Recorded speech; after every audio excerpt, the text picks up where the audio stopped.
All right, we are live. This is Mack, Bolen. I'm here with Rob Sherrill.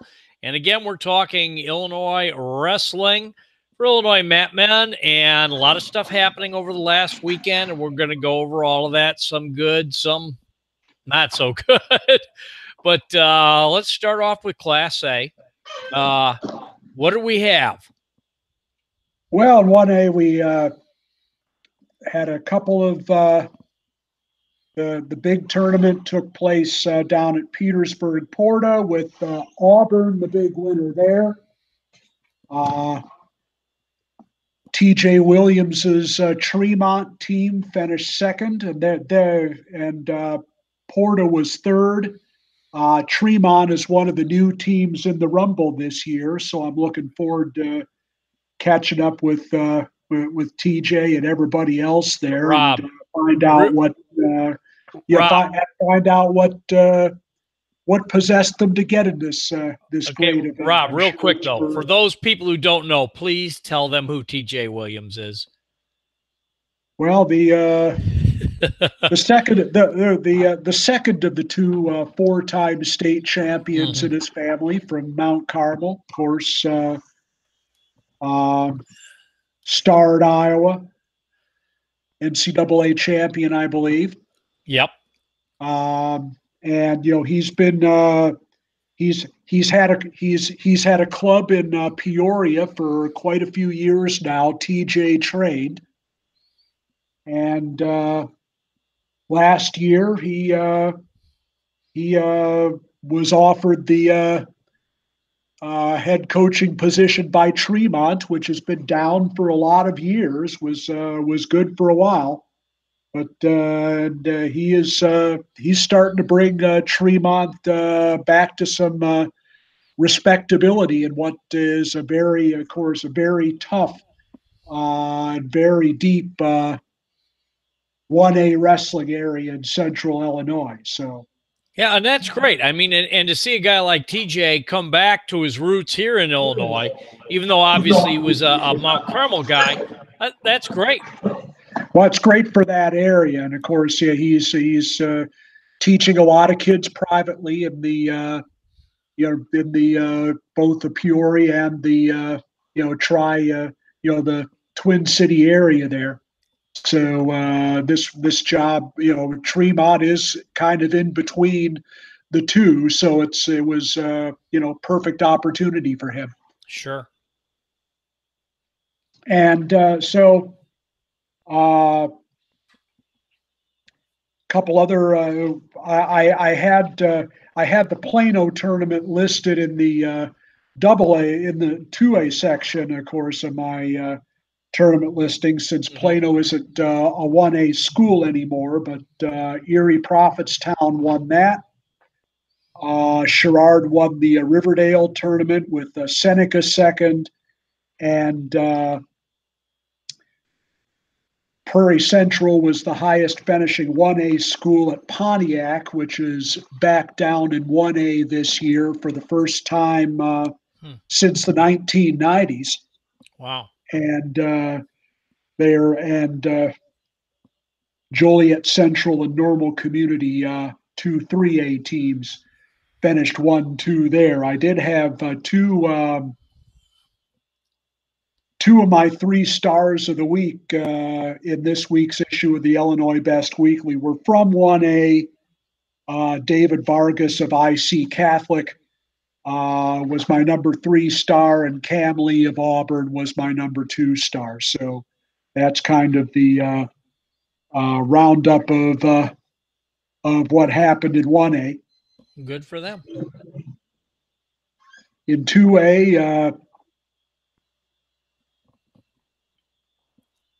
Dixon won the Sterling tournament over the host school. Sterling Newman, which had been in the Plano tournament almost since its inception, decided to stay home and be part of the Sterling tournament this year, and they finished 6th in that event, which is a good showing in a primarily 2A dominant event. Couple of teams got into the top 25 for the first time in their history in 2A this week. Lake Forest, which Nice. is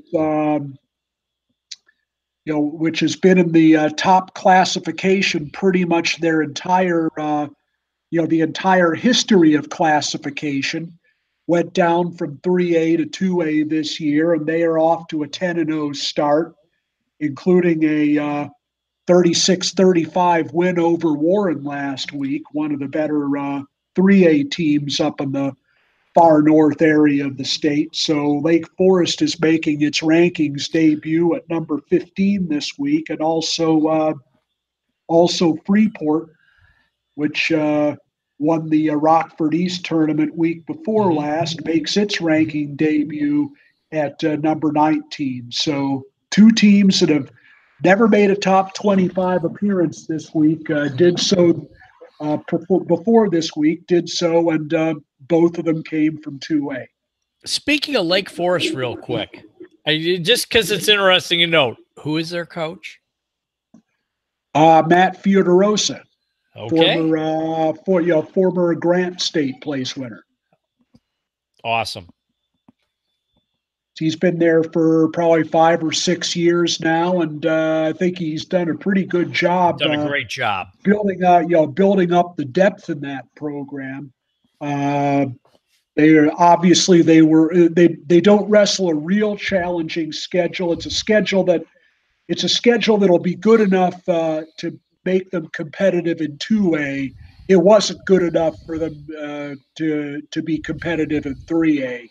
Sure. But now that they're down a class, and if they wind up staying there, they'll obviously have to go against Marion Central and Crystal Lake Central and Grays Lake Central and Antioch in that part of the state. We'll see how they do. It's going to be that's going to be a deeper sectional than it has been in years past. With them being more competitive. But it's good to see, a program like that and a guy like that, that kind of get their feet back into it, get back into it. Sure, absolutely. And they have some guys who were who got off to a good start last year that certainly are rankings worthy at the 2A level. So we'll see how that develops. Sure. And of course, the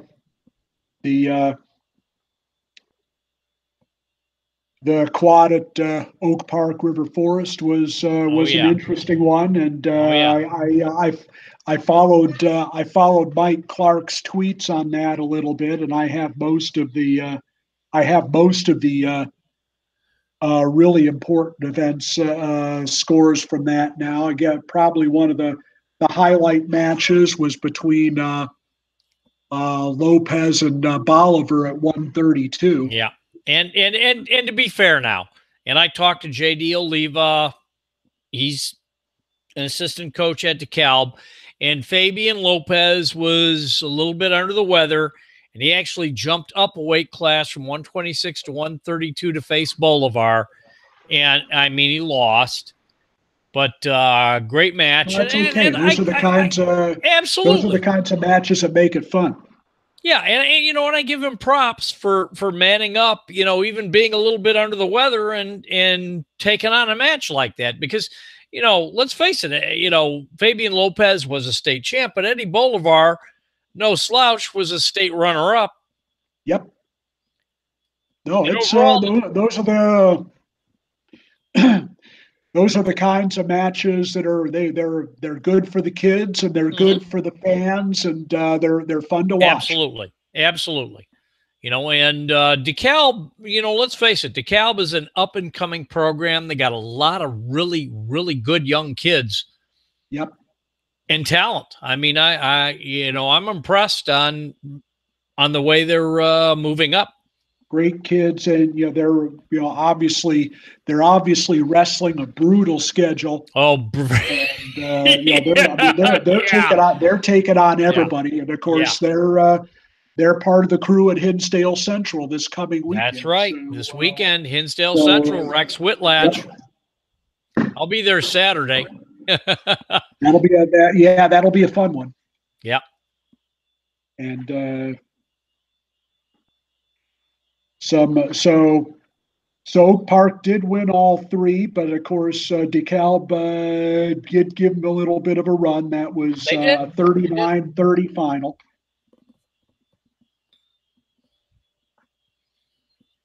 I think we also need to give some credit to a team that I wasn't sure that they were going to be this good this soon, and that's Edwardsville, where they came up to the Manuka Duels and they just handed it to three really good Chicago area teams, two of which were in the top 25. And they started off, they beat Neuqua Valley 46-18, beat Lincoln Way East 43-23, and then just pounded Manuka 52-16. Wow. So that's another team with a lot of good young kids that are starting to come together at the right time. I mean, granted, that's impressive because Noah Certain and Josh Anderson are seniors, but well, I want to say this, because you bring that up. I mean, got a lot of good young kids down there. Well, with Edwardsville beating Manuka like that, and let's face it, folks, Manuka was a Elite Eight team last year. Yep. That's an impressive win for Edwardsville. And a top 10 team most of this season. Absolutely. So Edwardsville moves all the way up to number 11. Good for them. Of course, they are in. They will be at the Dvorak. So I think they have enough guys that will score some points that they will probably at least be in the top 10, and how much they get into the top 10 remains to be seen. Sure. Well, we know Montini is back in the Dvorak this year, so obviously they're going to be the team to beat. They're a nationally ranked team. They're a solid program. They're going to be a team to beat in Dvorak. And actually, in the past years, out-of-state teams have won that tournament. I think with Montini back in this year, they're gonna bring it back to Illinois. Right. I think it's going to be very close. I think between Montini and LaSalle for LaSalle's good. LaSalle's good. Of course, Mount Carmel is there. Glenbard North is there. Yep. So there's no shortage of good teams. So. And it's good. And I think, speaking within state, because we talk about national tournaments all the time, but I would really like to see the Dvorak back to where it was the kind of tournament that it was back in the day, so to speak. And you know what I'm talking about. When we looked at the Dvorak as the absolute brutal, maker within the state, and it kind of fell off a little bit. Here's something else to think about. It's been a lot of years since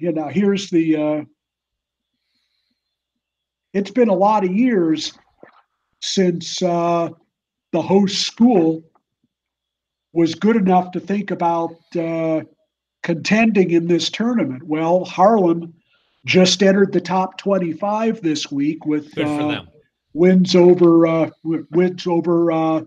St. Rita and Neuqua Valley at the Manuka Duels. So they lost to Manuka, but so do most teams, and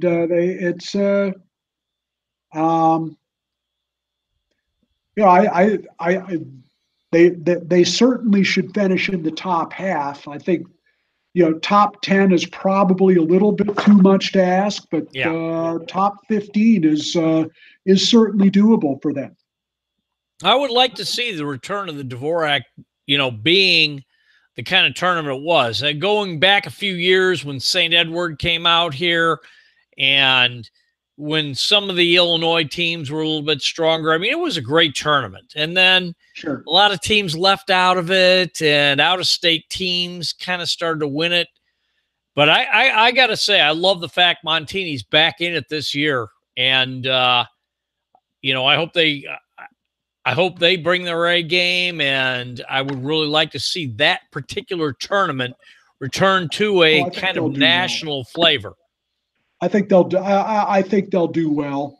Libertyville is back in it this year as well, and of course their tournaments are their strength. So I would expect them to be in the top 6 or 7, and it's going to be a real good race. Yeah. Now, of course, going to 3A. You already mentioned the duels at Oak Park River Forest. Yeah, now I don't know if this affected you where you were at out in Ohio. But one of track wrestling's servers went down on Saturday afternoon. No, well, Flow Wrestling does the broadcast on the Ironman. Right, but the brackets are on track. Oh yeah, right. Yeah, no, I know. And they had an issue with it, but they managed to kind of work around it. It really affected things in Illinois for one thing. Oh no, I heard. Yeah, here in the state, it went down. The tournament that was most affected was the Downer South duels. Right. They lost. The server went down right after their 3 rounds of pool duels. Ouch. And they had to do the bracket portion of the tournament by hand. And they apparently they were not able to reconstruct the entire bracket portion of the tournament. So I actually don't have all of the place matches because it was just too difficult to reconstruct that 16-team bracket. Ouch. Without the computer capacity. I know the first 6 places, and that's basically about it. Lincoln Way West did win the tournament over. Right. It was a rematch between Lincoln Way West and Barrington in the finals, with Lincoln Way West winning easily this year, turning the tables from last season. But and then Burlington, Wisconsin beat Grant for 3rd, and Coal City beat Downer South for 5th. But it was so I had to sort of get individual schools to send me their 2 bracket matches, so I would have enough individual results to enter in the rankings. And actually, it affected Plano as well, because it went. The outage happened just before their championship round. So you pull up the track wrestling listing on Sunday, and there's no championship 3rd or 5th place matches. They did that day get them loaded up, but it took. I actually did not find out about this until I sent in a service ticket to track wrestling on a Sunday afternoon, saying, "Hey, what gives here with the Plano tournament?" And they did respond very quickly. But we had a server go down, and a lot of tournaments were unable to finish at that time. Yeah. So gut intake. Your response. Coal City 2A. How are they doing? They're doing fantastically right now. I mean, I guess the whole question is, and we'll find this out very quickly, which direction are they getting sent for sectional? Right. My guess is they're going west based on the fact that in past years Joliet Catholic has been sent west. So they're going to run into Washington. They're going to run into LaSalle, Peru. They're going to run into Dixon, Geneseo, and that crowd. When it comes to the postseason, is going to be my guess. Now, things could change based on the fact we have some, new teams in 2A. I don't know if how much of the Northeast quadrant has been affected by this. Of course, we do have two 2A sectionals in the Chicago area, so don't know how that's going to work out. But I think, Coal City, as far as I can tell, right on the cut line there, geographically between West and East, and of course, since Pontiac is going down to 1A, and since Rock Falls is going down to 1A, my guess is that creates, the 2A slots in the northwest part of the state that they'll probably get sent that direction. Yeah, and we're going to have a huge shakeup in 3A too, because with DeKalb now hosting his team sectional and kind of a split off. I'm curious to see how the regional and sectional assignments work out on that, because, as usual, we can always count on the IHSA to totally, I don't want to use profanity here, but mess it up, so to speak. Yeah, well, and when we get down to that portion, we'll have our annual rant on that one. Well, the interesting thing is going to be whether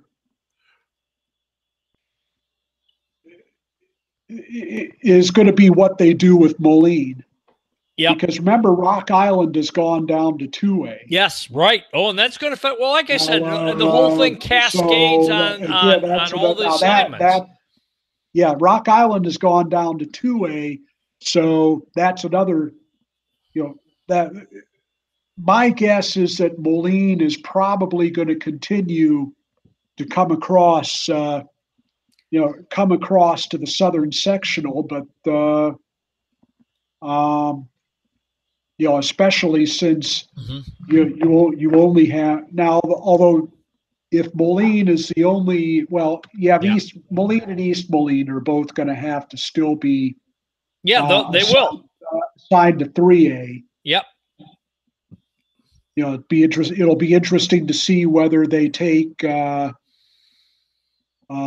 team like Andrew, teams like Andrew and Bolingbrook, and send them back south, and send Moline and East Moline to DeKalb. I mean, that could certainly happen. Well, let's face it, because when we come to sectionals, team and individual, we're dealing with a P draw, which never mind. It's something that irritates me so much. I just almost can't even talk about it because I get so pissed off over it. But that's sort of a separate issue from. I know. It's just one of those things, and I think you're on the same sheet with me that it. Yeah. Anyway, it's all right.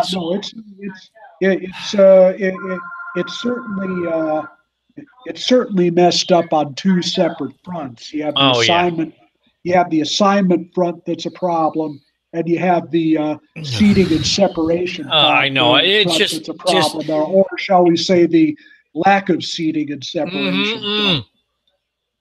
Exactly. Keyword: lack of seating. That doesn't exist. Okay. I'm going to stop because I'm going to get too pissed off over there right now. You have all these teams wrestling all these great duels that where not a single one of them is going to enter into any seating or separation. I know, and it's so frustrating. It's just hard to get that to get it through anybody's mind. I know how unfair that is. Oh, and it's brutal, and just all right. I guess I'm just gonna get all right. So we talked 3A. Sandburg to me looks like a team kind of coming up right now. Well, we'll see. We'll see. Central, what they have. I don't. They're not a great tournament team. They don't have the guys other than Nolan and Hirschfield, who are going to go a long way in a tournament. But we'll see. In fact, even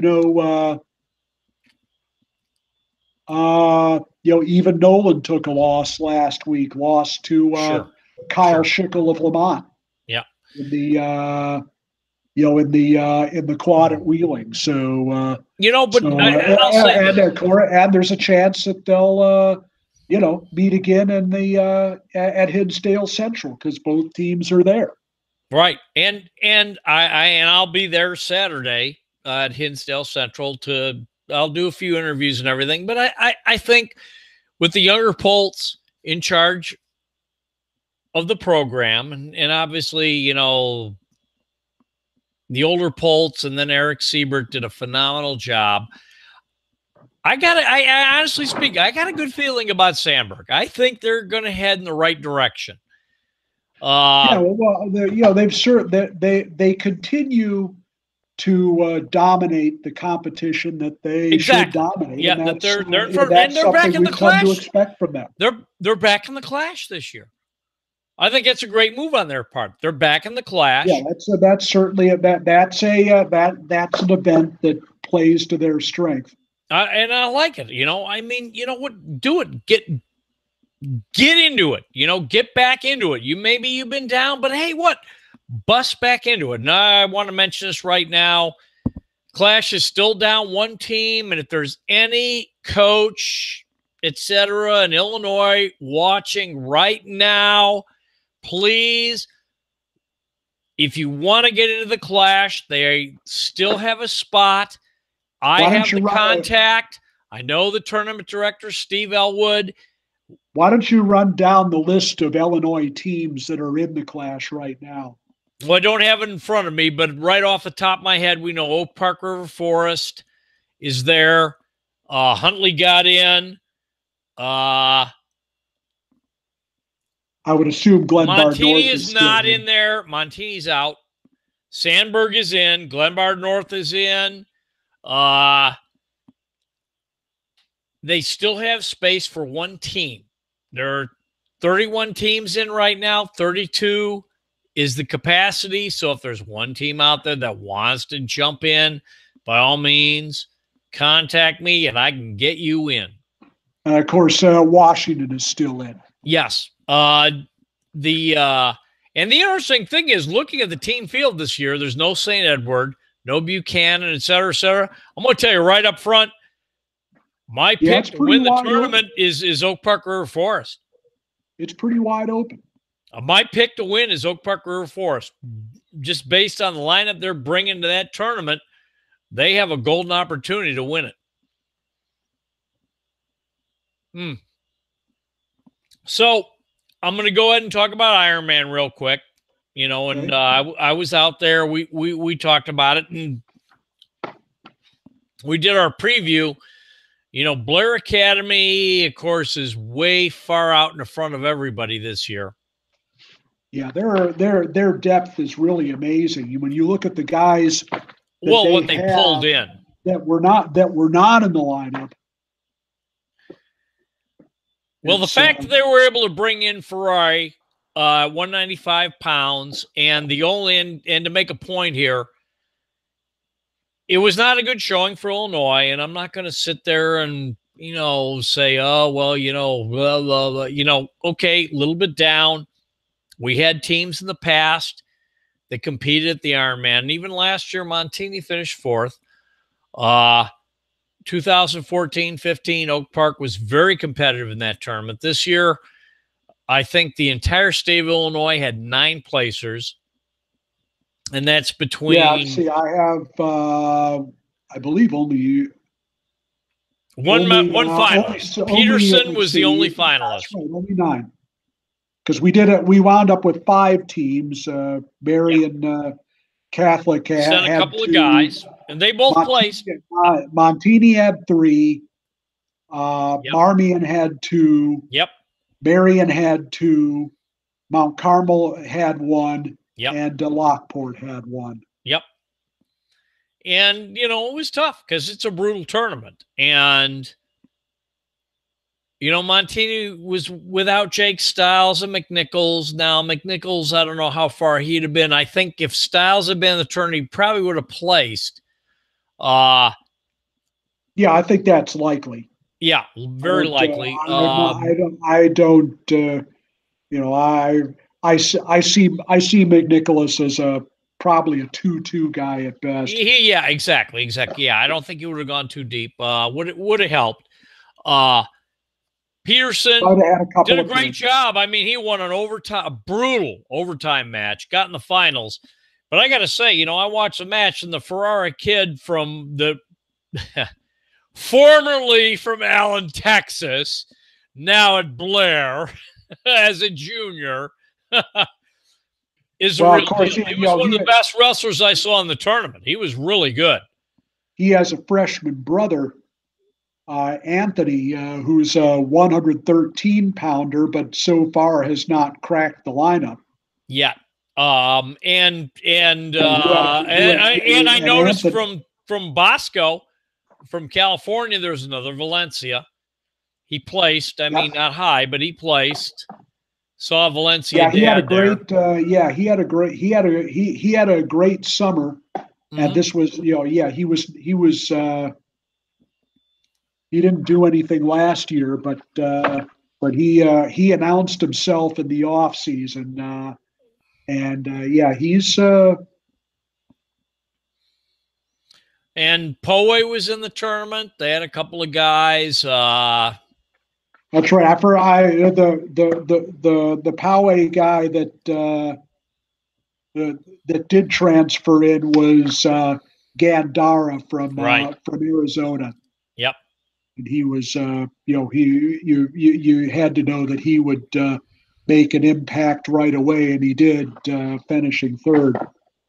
Yeah, and the guy, I got to say this. So watching, when I watched most of the tournament, kid from Bethlehem Catholic, Ryan Anderson, at 145 pounds, monster. Probably the best guy I saw wrestle in the whole tournament.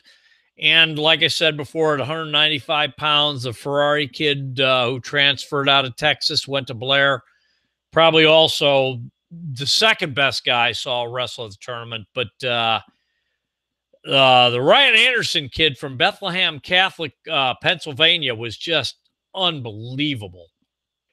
Well, he certainly made an impression in the finals. I don't think there's any question about that. I'm watching with a guy. The guys that I talked on a deep shot, and he sprawled out just pure on pure hip power alone. I mean, it was amazing. Yeah, the guys I talked to who were, who were at the Pennsylvania State tournament last year, Anderson didn't win the OW last year, but to a man, they said Anderson was the best kid in the building. Yeah. And, that's saying something, in that state. That's saying something Yeah. in triple A, which is, obviously the monster class there. But that was everybody's consensus. Anderson was the best kid in the Giant center, Oh, I whether believe it. whether he won the OW or not. Yeah, well, from what I saw Saturday, I mean, the guy was just amazing to watch. I mean, he was really technically position, just really somebody on a different level. And we saw it with Spencer Lee before, and he was a guy who really impressed me watching that tournament. And noticing between last year and this year, the fall off between the other teams, and Blair, this year being so far ahead of everybody else. Wyoming Seminary came in second, but this year Blair was the only team to score over 200 points. In the past, we usually saw 2 or 3 teams, and yeah, they go ahead. Well, they placed 12, and the 2 guys that didn't place each went 2 and 2. So they got contributions from everybody. Yeah, well, and talking to Willie Saylor and Josh Lowe, some of the other ranking guys, I'm talking Flow Wrestling Internet, we were laughing about it, that Blair had 9 guys in the semifinals from 6 different states. Yeah, well. Well, no, and I know. About right. Yeah, and I mean, I just want to make a point, because people here in Illinois, tend to piss and moan about, whenever we produce our so-called all-star teams. But I want to say, if you want to compete on the national level, that's what you're up against. And me personally, I loved the Montini team last year, the Oak Park River Forest teams in 2014, 2015. Go back 2005, 06, when Sandberg had great teams. Me personally, I love it when we have teams like that in Illinois that can compete with those teams on a national level. Now, some people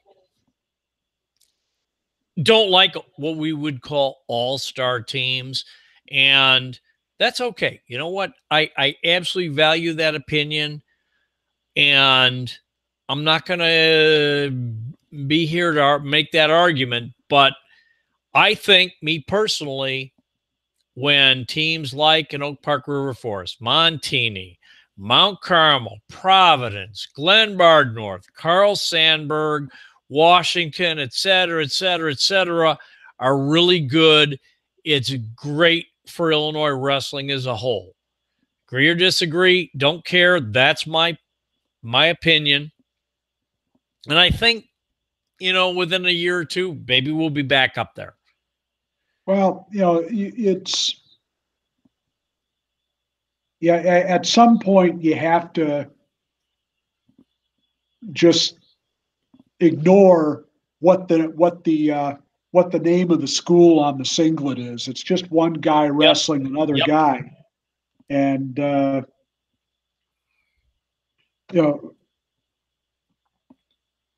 those schools lost a lot of matches too. I think, I think some of the, Anderson's a great wrestler, but he is. He was very impressive. He's a great wrestler, but did he have a really tough road to winning it? Nah, he didn't. No, not in that tournament. No, he didn't. You're right. You're right. No, there were guys in this tournament, and I'm going to point to even Figueroa at 113, when you don't necessarily think of 113 as a great. I know Figueroa. But the 8th place winners were pretty darn good. And when Jacob Decatur is only 6th. Yep. But but Mastro Giovanni beat 4 ranked kids. Yep. Um, and Blair has 2 Mastro Giovannis. Shane Van Ness beat 4 ranked kids. Yes, he did. Yes, he did. Sam Dover. Dover was awesome. I got to say this. Sam Dover. Sam Dover's one of my MVPs of the tournament. Oh, he was great. I got to say this, and from St. Edward, they're down this year a little bit. And Paris Graham, wow. I don't even want to, I don't know what. Boom. I think they'll be fortunate to win Division II. Yeah, and depth charge. I mean, they have an 18-year winning streak on the line, which is the second longest one in the country. They bombed in the Ironman this year. I was like, I saw what they brought in, and I think Nick Moore was one of the few guys who even placed. But I'll say this for St. Edward, Bryce Andonian, to me personally, and I've seen the guy wrestle for many years, both at the Ironman and the Clash, didn't look like the guy I've seen before. And I didn't think he had a particularly... 100%? Yeah, he just didn't look like he had a particularly good tournament. But Dover was awesome. Right. Dover from St. Edward, he was in, and St. Edward's down. I mean, a dual meet. I'll put Montini, Oak Park River Force. I'll put either one of them against St. Edward this year in a dual meet and give them the odds. They got good wrestlers, but they're not the St. Edward of last year or 2 or 3 years ago. Well, they have a lot of guys back, but they're not the same. Where they're gonna fit. Yeah, they're not the same. And but yeah, Dover was very impressive. He was monster. Well, yeah, I mean, I tell you what, for not being very impressive, 10 more points and they'd have been third. Great tournament. There's kind of that soft middle there. Yep. Where you had Becca High and LaSalle and Lake Highland and St. Ed's and Parkersburg South and Montini and St. John Bosco and that group of teams. Yep. And in fact, I remember I said last week that 15 of my preseason top 25 were in this tournament. Right. 11 of those 15 teams took the top 11 spots. Yep. So and the fact that if you look at those, look at the 9 teams not named Blair and Sam. Yeah. Those 9 teams were separated by only 19 points. Oh, they were all close. Absolutely. So there was very little to separate them. But what we saw, in past Ironmans going back, you had 3 or 4 teams that were all around the 200-point version. This year, Blair was the only team over 200, and Wyoming Sem was even way below them with around 100-something. And then after that, I mean, you look at all those teams were kind of in there with not much separation between the lower teams. Now you're down to the other teams that Yeah, exactly.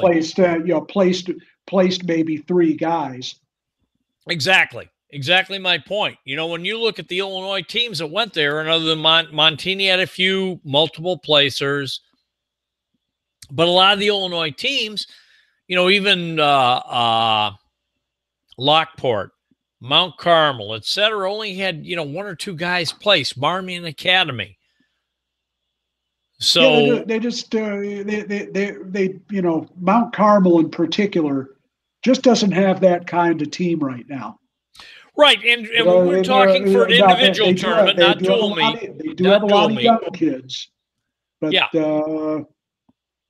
But I think Drusus. I think Drusus was their only placer. Got to that grime level yet? Yeah, no. Marian Catholic had 2 placers, and I watched the match with Travis Ford Melton, and personally, my opinion, and I'm not gonna get he did not wrestle the guy he faced in that semifinal match smart from Broken Arrow. You know the guy I'm talking about. Oh, Whitcraft? Yeah. Whitcraft. I mean, Whitcraft's got to be the world's biggest 126-pounder. I don't know how but it's the way he wrestles with the tie-ups, and I'm thinking to myself, watching this match, why are you tying up with him and playing your game? Shoot from space, stay on the outside. And he walked right into it. He gave up a 5-point move, and then got pushed out 2 or 3 times towards the end. He even got called for stalling. It was just not, to me personally, he did not wrestle the kind of smart match against that kind of competitor that he should have. Well, in general, Ford Melton struggles to create offense. You could see it at the state tournament last year. Right. Oh yeah. No. Good point. Good point. He's got he's got he speed, has and he's got athleticism. He's strong. He's fast. Play to that advantage. Yeah, he's got. Yeah, let's say he's got speed and he's got athleticism, and he's got to use it. Exactly. So and I know and I know his dad has told him this ad nauseum, but putting it into practice is something else again. Yeah, yeah, and I gotta say, I almost wrote off Reese, also from Marian Catholic, reseller, and he had a better tournament. In my opinion, he had a better tournament than Ford Melton did. Oh, I agree. He did great. He took a loss, but he came back. Absolutely, he came back and placed, and beat guys that a lot of people probably would think he wouldn't beat. Fernandez. That was a close match. He beat Fernandez, but he beat John Martin. Fernandez. Yeah. Double cadet finalist. Mm-hmm. He beat and he beat Benny Baker, who's been around. Absolutely. So, lost to Dover, lost to Gandera, but lost to Dover is not. I'm going to say this straight up. Dover to me, from what I saw, one of the best guys in the country. Yeah, he was impressive. He was very impressive. Just running down our guys that did place at the Ironman. Of course, Christensen was the only Illinois wrestler only to make finalist. And he had to face a guy who's a freak. He's facing one of the 5 best kids in the country. And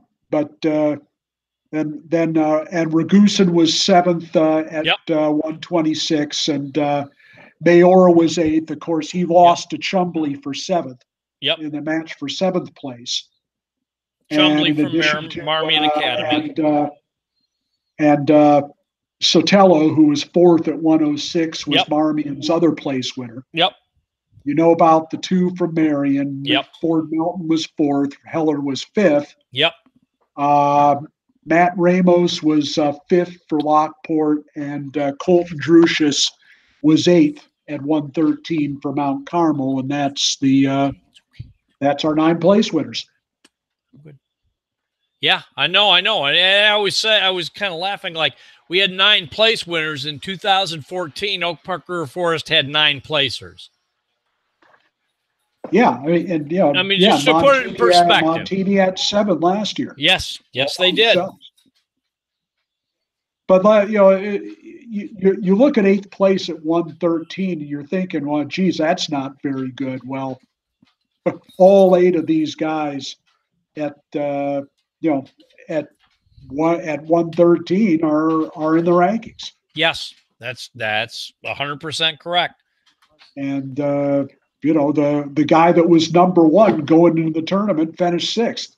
Yeah, yeah, it's true. So, and he did, and Drucius did have a couple really nice wins. He He did. He did. beat Cornella from Colorado, and he beat Dustin Norris from LaSalle. Another something that might be another rematch at the Dvorak. We'll have to see. Good point. Good point. Yeah, and I just want to say, because some people tend to get down, with the pro when we have really good programs. But you know what?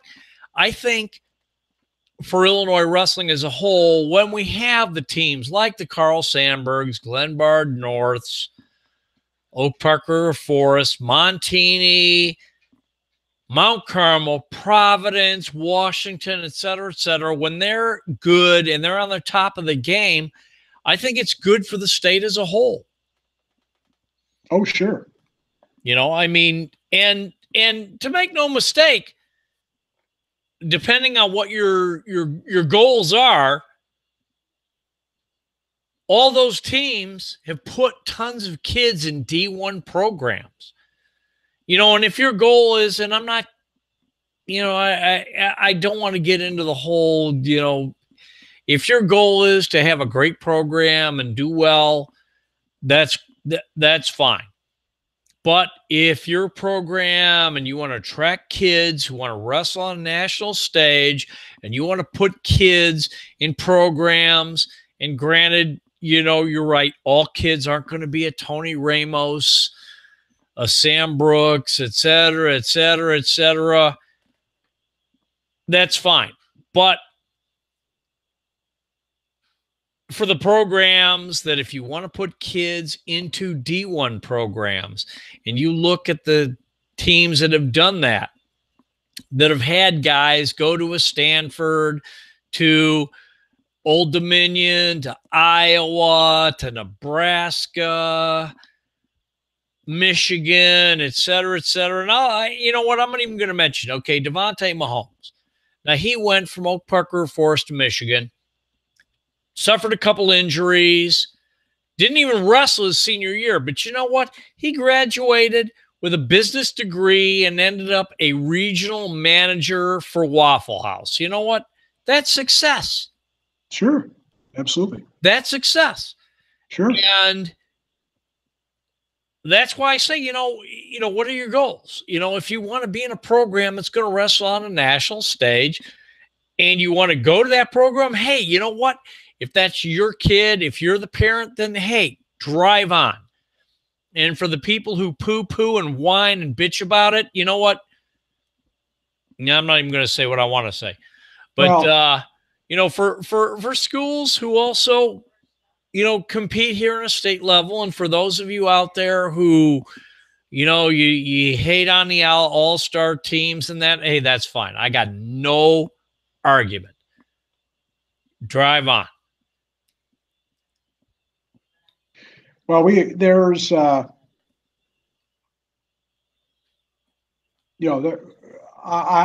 think the sport benefits the more competitive programs there are. Absolutely. Look at college football.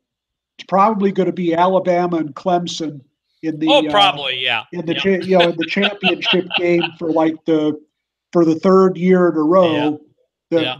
The TV ratings went down last year, and if we have another Alabama Clemson game, the ratings are going to go down again because it'll attract the South, but it won't attract anybody else. Well, I got to say this: the sport benefits when USC and Michigan and Penn State and Ohio State are in the conversation. Absolutely. Oh, I agree with that 100%. So I tell them, get your shit together. Benefits when Sandburg and Glenbard North and absolutely, and Washington and Edwardsville and Granite City are in the conversation.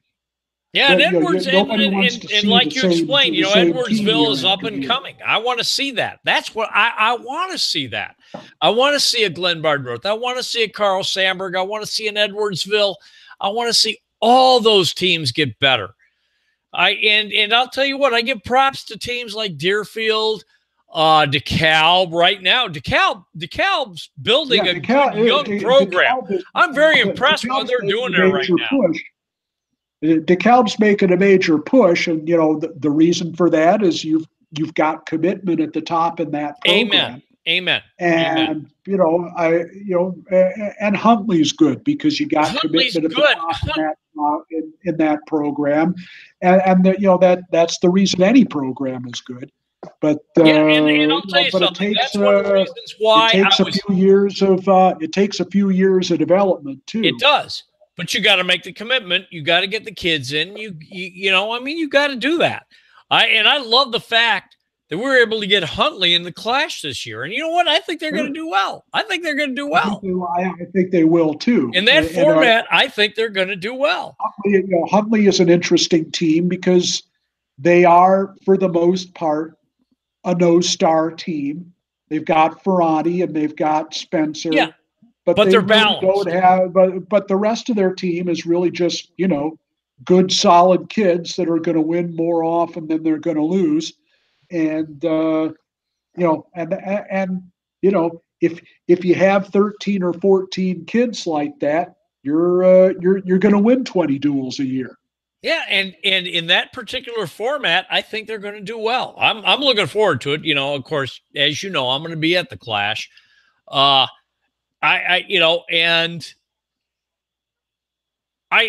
think in that particular format, they're going to do okay. And I'm looking forward to seeing that. And I want to see those programs like the Glenbard North, Carl Sandburg, Marist. I would love to see Marist make a resurgence. That was a program that was right in the thick of it for a long time. They're a little better this year. We do well. Illinois wrestling does better when all these teams are in it. They're making some progress. And we'll just have to see what happens with them. But so what do we got coming up? Because obviously we got a lot coming up. We got Rex Whitlatch coming up. That's a big one.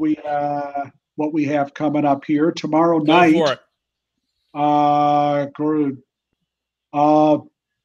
Couple big ones in the Southwest Suburban with Lockport visiting Lincoln Way West. Ooh, that's a huge one. That's a big one. Marmion is at Montini tomorrow. That's a huge one with Nequa Valley. Plainfield East is at Plainfield South. Sandburg is at Lincoln Way East in another good Southwest Suburban match. Yorkville is at DeKalb tomorrow. Jacobs is at Huntley, a good Fox Valley match there. Yep. And Leroy is at hosts Prairie Central tomorrow night. Good Central Illinois 1A match. That's a very good 1A match. Looking at Friday night, the Wheaton North Glenbard North rivalry takes place at Glenbard North. That's a good one. That'll Cherry be a good and one. Travis Cherry. For the folks who don't know, Wheaton North coach is a former Glenbard North state champion wrestler. Grant is at Antioch and Libertyville is at Warren. A couple of good North suburban duels there. Marist is at Niles Notre Dame and the East Suburban Catholic. And Lincoln Way, Lockport hosts Lincoln Way East. Some of the highlights from Friday night. And on Saturday, Marist is hosting a mega duel event. Niles Notre Dame has Maine South, Leiden, and Ottawa, and those, of course, Maine South and Leiden, two really good 3A teams that don't get a lot of attention. Mm-hmm. Yorkville has St. Charles East, Crystal Lake Central, and Fenwick coming in for a quad. And then, of course, the big duels at Marmion with Mount Carmel, Lockport, Huntley, and Detroit Catholic Central coming in, along with Montini. Ranked team. So probably everybody wrestle 3 times, and we'll see what happens there. The Petersburg Porta has Pittsfield, Seneca, Auburn, and Midwest Central in. Petersburg Porta and Auburn have already wrestled, so they won't go against each other, but they'll go against the other teams in attendance. The tournament list, in addition to Hinsdale Central in the Chicago area, we've got the Glenbrook South tournament, tournaments at Lake Park, at Niles West, at Rich East, and the 2-day tournament at Harvard, and then downstate at Clinton, at Erie, at Mascoutah, 2-day tournament down there, Metabora, Cumberland, Springfield, Stillman Valley, and Tolono Unity. So 13 tournaments. Most just Saturday, a few. Glenbrook South, Harvard, Hinsdale Central, and Mascoutah are all 2-day events. So heavy tournament weekend. So let's just real quick. Rex Whitlatch at Hinsdale Central. Oak Park River Forest, probably the favorite. What team do you think has the best chance to challenge them?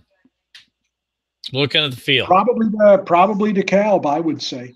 Okay.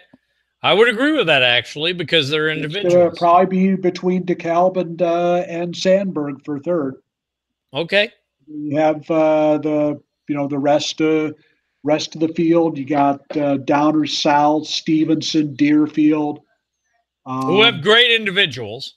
Yeah. Yes, I agree. So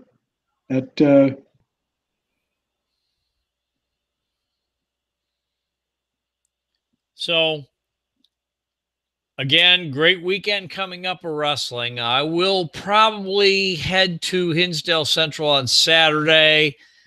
Try and get some interviews. Good tournament in state. A lot coming up down line, especially when we start talking about Dvorak and what's coming up with the Clash and that, which we're all going to cover extensively. Sure. So, Rob, anything you want to add real quick before we shut this off? No, I think it's going to be a great weekend of tournament wrestling, and I think we'll be back on next Thursday for the guys. Absolutely. Guys that want to tune in. All right. Okay, so everybody, love it. Rob, one more time, drop your email. Folks, if you have any results, anything you want to add, go ahead, Rob. Yeah, if you're listening and you're on my email list, check your email for a special offer from me. I'll leave it at that. All righty. And we'll be back next week then. Everybody, hope you like the broadcast, and we'll see you next week. Take care.